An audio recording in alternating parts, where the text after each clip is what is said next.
हैं तुमसे तुम तक के आने वाले अपकमिंग ट्रैक में, जहां पे एक तरफ अन्नू और आर्यवर्धन की नजदीकियां अब परिवार वालों के साथ साथ मोहल्ले वालों को भी दिख रही हैं, जहां पे दोनों ही घूम रहे हैं आराम से और बिना किसी टेंशन के, बिना किसी लाज के दोनों साथ में घूम रहे हैं। इस बात से चांदनी चौक की उन गलियों के लोगों को हो चुकी है आपत्ति। उन्हें ऐसा लगता है कि कहीं आर्यवर्धन और अन्नू की कोई सेटिंग तो नहीं है, कोई रिश्ता तो नहीं है और विपिन बेवकूफ बन रहा है, या नहीं कहीं अन्नू आर्यवर्धन के साथ शादी से पहले ही भाग न जाए। इस बात से अब विपिन की बुआ को बहुत सुनाने वाले हैं पूरे मोहल्ले वाले, और अब इसी चीज का जो असर होने वाला है वो अन्नू के घर पे होने वाला है, क्योंकि अन्नू की मम्मी पुष्पा को विपिन की जो बुआ है वो सुनाने वाली है और बहुत चिल्लाने वाली है कि आखिरकार अन्नू के ऊपर लगाम क्यों नहीं लगाती, और ये बड़ा आदमी आर्यवर्धन तुम्हारे घर बार बार आना जाना ही अच्छा नहीं है, इस वजह से कहीं अन्नू की शादी ना टूट जाए ऐसा डरा देती है। वहीं पुष्पा लेती है बड़ा फैसला और पुष्पा बहुत गुस्सा हो जाती है। पुष्पा अन्नू को बुलाती है तुरंत फोन लगा के और उसे चिल्लाती है और कहती है कि आखिरकार तो आर्य सर के साथ इतना क्यों रहती है, घूमती है, मैंने देखा है तुझे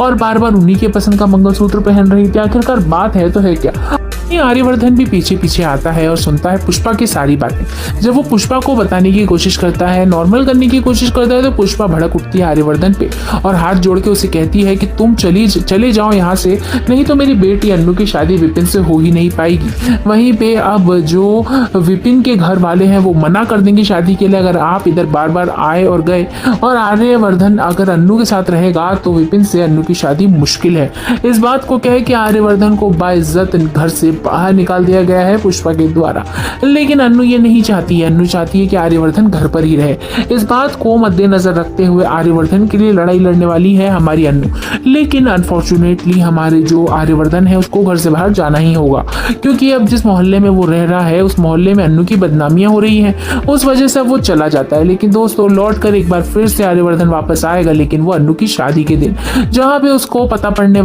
रघुपति एक फ्रॉड आदमी है और वो अन्नू को फंसाने के लिए शादी करवा रहा है अपने बेटे विपिन से। तो तुरंत शादी के मंडप वाले दिन ही अन्नू को मंडप से उठा के खुद शादी करने वाला है आर्यवर्धन, जो एक काफी ड्रामेटिक सीन होने वाला है जिसको एंजॉय हम सभी करने वाले हैं। लेकिन जब तक के लिए आपको थोड़ा सा देखना ही होगा ये बात कि विपिन और अन्नू की शादी होगी। विपिन और अन्नू की शादी नहीं, कुछ रस्में ही होगी, लेकिन अंत में हमारी अन्नू और आर्यवर्धन की ही शादी होगी। ये तो तय है दोस्तों, कैसे होगी ये देखना मजेदार होगा।